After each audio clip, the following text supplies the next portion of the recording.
আর সেরকম দিন যদি কখনো না আসে, তাহলে স্বপ্নে যেমন জড়িয়ে ধরেছিলাম তেমনই জড়িয়ে ধরবো। এক মেঘ বালিকা তাকে ধরবো বলে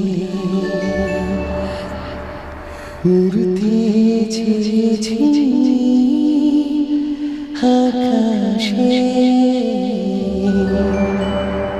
জানেন, সিঁদুরটা পরে না আপনাকে কিন্তু বড় মিষ্টি দেখাচ্ছে।